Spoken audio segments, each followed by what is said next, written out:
इधर जैसे ही गजेंद्र देखा तो गजेंद्र के पास कुछ नहीं था। कमल का फूल दिखा तो कमल का फूल उखाड़ करके कमलाकांत के चरणों में अर्पण किया तो भगवान प्रसन्न हुए। गज और ग्राह के ऊपर कृपा की उद्धार किया। इसी प्रकार जब दुर्वासा ऋषि ने इंद्र को शाप दे दिया, इंद्र श्रीहीन हो गए, तो इधर शुक्राचार्य को पता चला कि आक्रमण कर दो, इंद्र का सिंहासन हथिया लो, और आक्रमण कर दिया, इंद्र का सिंहासन हथिया लिया। वैसे देवता लोग नारायण की शरण में गए तो नारायण ने कहा कि अमृत को प्राप्त करना पड़ेगा। बोले अमृत कहाँ मिलेगा? बोले समुद्र मंथन करना पड़ेगा। बोले समुद्र मंथन, बोले आप अकेले नहीं कर पाएंगे, देवताओं के बस की बात नहीं है। बोले दैत्यों का भी सहयोग लेना पड़ेगा। इधर दैत्यों का सहयोग भी लिया, समुद्र मंथन करने लगे। मदराचल पर्वत को उठाया, गणेश पूजन किया नहीं, और 10 कदम आगे जैसे बढ़े तो धड़ाम से गिर गया। किसी के हाथ पैर टूट गए, घायल हो गए कि हमें ऐसा अमृत नहीं पीना। इधर भगवान आए, एक हाथ पर गरुड़ पर आरूढ़ होकर पहुंचा दिया, और रस्सी मथने का जो कार्य वासुक नाग ने किया। जब वासुक नाग का आवाहन हुआ तो भगवान ने विचार किया कि आगे जो लगेगा तो उसकी तो हो गई विडंबना। अब दैत्यों से कह नहीं सकते कि आप आगे लग जाओ, तो उन्होंने घुमाकर कहा देवताओं से कि आप उच्च कुल के हैं, वेद पाठी हैं, इसलिए आप आगे लग जाना, और दैत्य लोग पीछे लग जाएंगे। जैसे दैत्यों ने सुना, बोले मंथन होवे या ना होवे, बोले हम तो आगे ही लगेंगे। तो भगवान ने कहा ठीक ठीक ठीक, नाराज मत हो, बोले आगे तुम ही लग जाओ। प्रभु तो चाहते यही थे। इधर दैत्य लोग आगे लग जाते हैं और देवता लोग पीछे लग जाते हैं। कहा जाता है कि जब भगवान की कृपा होती है तो उसी प्रकार व्यक्ति का बुद्धि विवेक बदल दिया।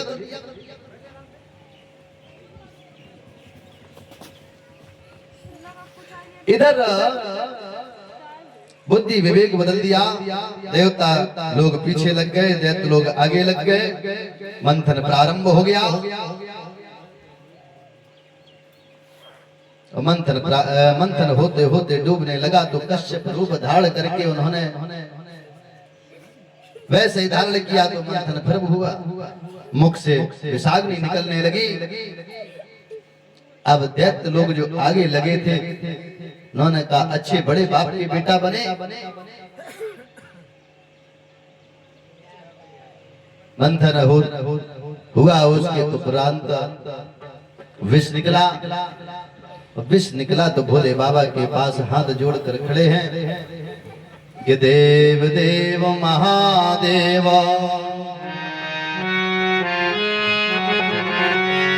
भूतात्मन भूत भावना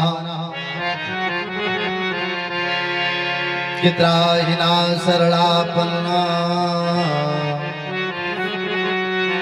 त्रैलोक दहनात्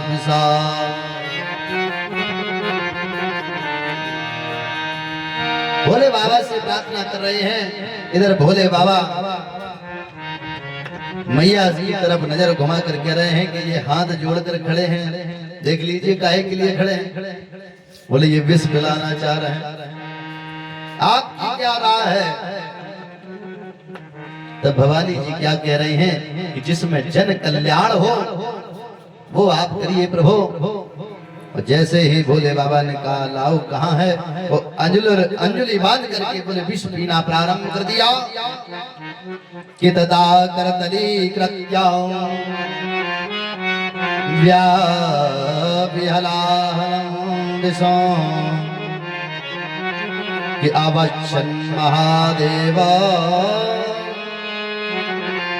कृपया भूत भावना। राम नाम का आश्रय लेकर रात से मुंह खुल जाता है और मां से बंद हो जाता है। रात से जैसे मुंह खुलकर विष पीना प्रारंभ कर दिया और मां से बंद कर लिया, कंठ में धारण कर लिया। तब से भोले बाबा नीलकंठ भगवान कहलाए। बोले नीलकंठ भगवान की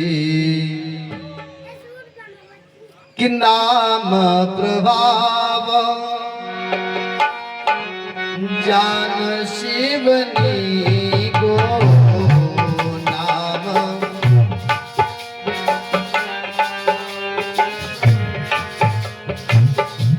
नाम प्रभाव जान शिवनी को काल को फल दीन अमी को। काल को फल दीन अमी को। काल को फल दीन अमी को। नाम के प्रताप से विश्व को अमृत तुल्य मान करके धारण कर लिया। पुनः मंथन प्रारंभ हुआ। 14 रत्न उत्पन्न हुए। उसके उपरांत अमृत निकला। अमृत कलश को लेकर दैत्य भाग। फिर भगवान ने कृपा की, मोहिनी अवतार धारण किया और अमृत को लाकर दैत्यों को न पिला करके देवताओं को पिलाया। कहा जाता है जो भगवान की भक्ति रति में रहता है तो उनके ऊपर भगवान कृपा करते हैं। इधर दैत्य सभी मारे गए। राजा बलि भी मारे गए। शुक्राचार्य के पास मृत संजीवनी विद्या थी, उससे उन्होंने जीवित कर लिया। बोले देवताओं के पक्ष में बोले नारायण है तो तुम्हारे पक्ष में भी बोले गुरु है।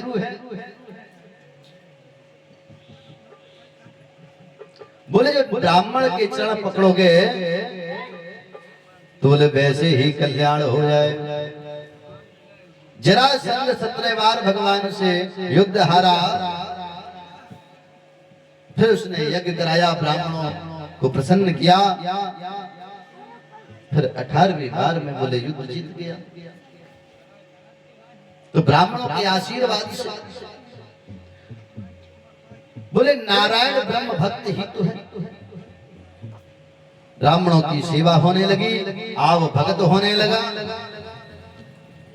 बताया बोले 100 यज्ञ पूर्ण हो जाएंगे तो फिर इंद्र का सिंहासन हथिया ले। इधर यज्ञ पर यज्ञ होने लगे, ब्राह्मण अति प्रसन्न। तो इधर देवताओं ने विचार किया कि प्रभु की चरण शरण में पहुंचने से ही कल्याण होगा। भगवान से प्रार्थना की तो भगवान ने वामन अवतार लिया। आदिति ने व्रत रखा, फाल्गुन मास के शुक्ल पक्ष दग्धाधार नारायण पयोव्रत रखा। कालांतर में भादव मास के शुक्ल पक्ष के द्वादशी अभिजित मुहूर्त में वामन भगवान का प्रादुर्भाव हुआ। कि तम बट वामन दृष्टवा मोदमान महर्षयः कि कर्माणि कारयामासु पुरस्कृत प्रजापतिम्। बोले देवताओं के आनंद का पारावार नहीं, ब्राह्मण अति प्रसन्न। इधर यज्ञोपवीत संस्कार हुआ। ब्रह्मा ने कमंडल दिया, अदिति ने लंगोटी दी, कश्यप ने मेखला दिया, सरस्वती ने रुद्राक्ष दिया, भूदेवी ने शरणपादिका दी और आकाश ने छत्र दिया। कुबेर जी ने भिक्षा पात्र दिया। अन्नपूर्णा पार्वती मैया ने भिक्षा प्रदान की और बृहस्पति जी ने गायत्री मंत्र प्रदान करके यज्ञोपवीत संस्कार किया। इधर भिक्षा बोले गुरुदेव बोले भिक्षा में क्या? बोले त्रिलोकी की भिक्षा चाहिए। बोले ये कहाँ प्राप्त होगी? बोले राजा बलि यमुना के तट पर, नर्मदा के तट पर बोले यज्ञ कर रहा है, वही प्राप्त होगी। बोले जो आज्ञा गुरुदेव। इधर वामन भगवान राजा बलि के यज्ञ में पहुंचे। राजा बलि ने जैसे देखा तो सत्कार किया कि हे प्रभु आपका स्वागत है, खजाने में खड़े हुए हैं।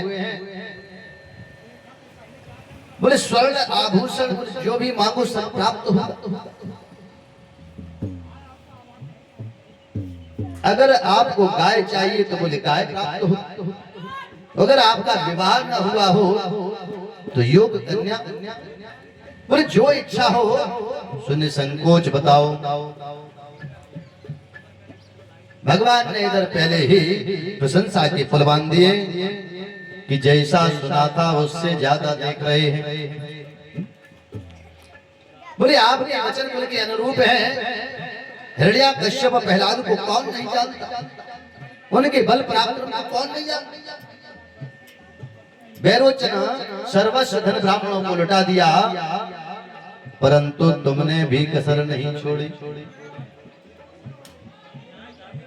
राजा बलि कह रहा है कि रहने दीजिए महाराज, सब आप ब्राह्मणों का ही आशीर्वाद है। जैसे हमारे जो परीक्षित जी है बड़ा सरल है।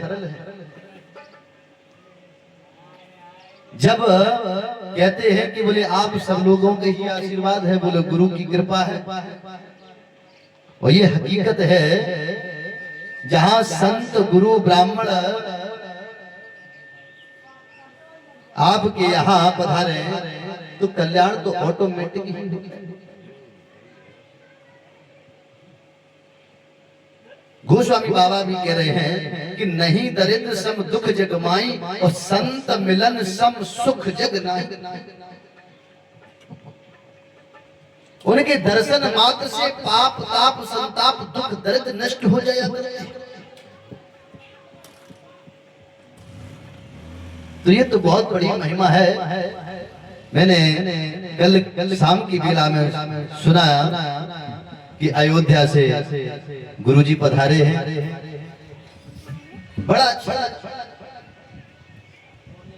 भाई संत जहां पधार रहे वहां तो कार्य सफलता को ही प्राप्त हो। तो संत की बड़ी महिमा है। कहा जाता है कि गजा को रोक देती है। संत की अगर कृपा हो जाए कि कजा को रोक देती है, द्वारों संजमीरों की। कि गुरु दिशा दिखाता है और अभ्यास उस दिशा में चलना सिखाता है। कि भला मंजूर है अपना तो कर खिदमत फकीरों की। कि निगाहें मर्द आलम से बदल जाती है तकदीरें, अगर विश्वास सच्चा है तो कट जाती है जंजीरें। यहाँ संसार में क्या है, बुद्धि की अगर बात कहें तो हम लोग जैसे हम आपसे कहें कि आप पढ़े लिखे कम हैं, बोले हाँ अनपढ़ है। बोले आपके वस्त्र अच्छे नहीं है, बोले हाँ है तो ऐसे जो भी है। बोले आपके मकान अच्छा नहीं है, बोले हाँ झोपड़ी है। लेकिन अगर बुद्धि की बात कह दें, ज्ञान की बात कह दें कि आप हमसे बुद्धि में कम है, ज्ञान में कम है, तो ये भैया तुरंत कहेंगे, बोले महाराज ये मत बात मत करना, बोले हम तुम्हें बेच देंगे। तो ज्ञानी कौन है जो किसी को अज्ञानी ना समझे? ज्ञानी तो वही। भाई मेरे पास ज्ञान की प्राप्ति है, अगर हम सब कुछ जानते हैं और सामने वाला नहीं जानता है तो उसकी हम हेल्प करेंगे और हमारे सारे वो भी उसकी नैया पार हो जाए। ये ज्ञान स्वरूप होना चाहिए। एक ब्राह्मण थे, उनका चारों तरफ यश था। होता क्या है कि उनको ससुराल से निमंत्रण आया, बीच में नदी पड़ा करती थी, तो उन्होंने मल्लाह को बुलाया, नाव किनारे लगाया और पंडित जी उसमें विद्यमान हुए।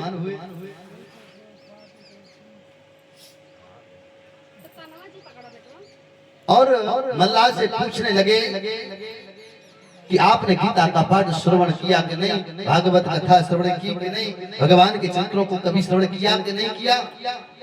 उसने कहा मैं तो अंगूठा टेक, मैं इतना जानता हूँ, इधर से उधर, उधर से इधर, जो भी प्राप्त हो जाता है उसी से मैं अपने परिवार का भरण पोषण करता हूं।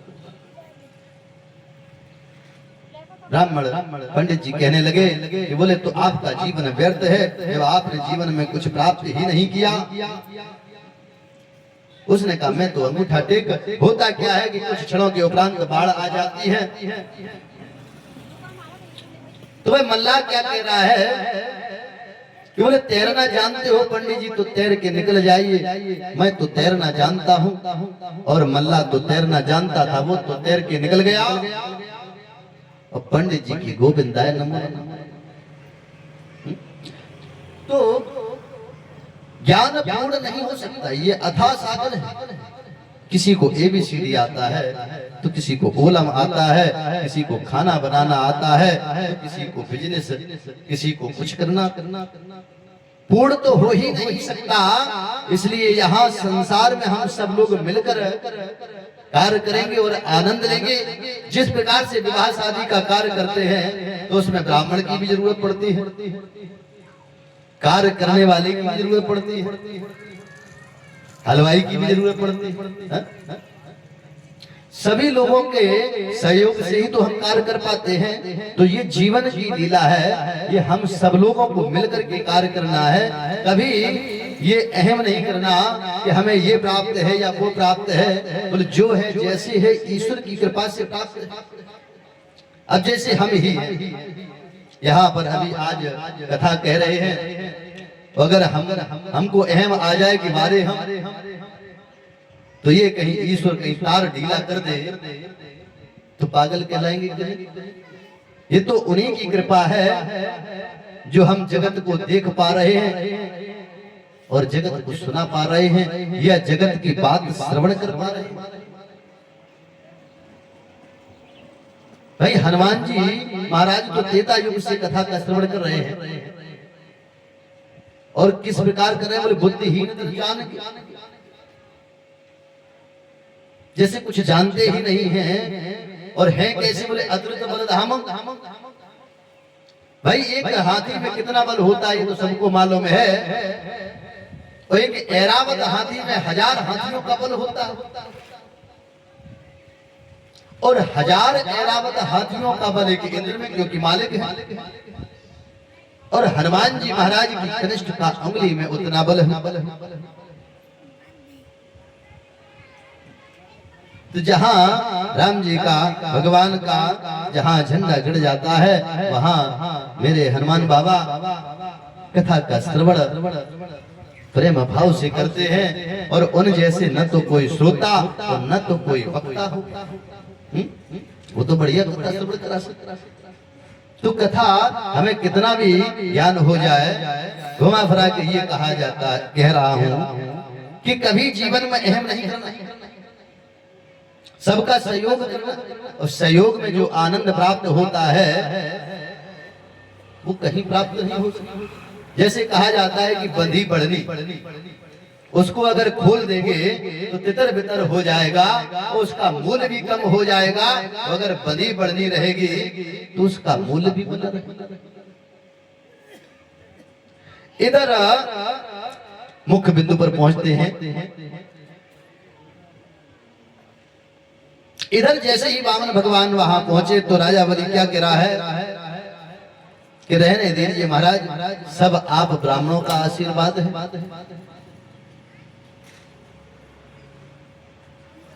तो इधर वामन भगवान कह रहे कि जैसे उदारी आप हैं वैसे ही संतोषी ब्राह्मण मैं हूं। कि पदान तीर्ण देतेन्द्र समरतान पदाममः।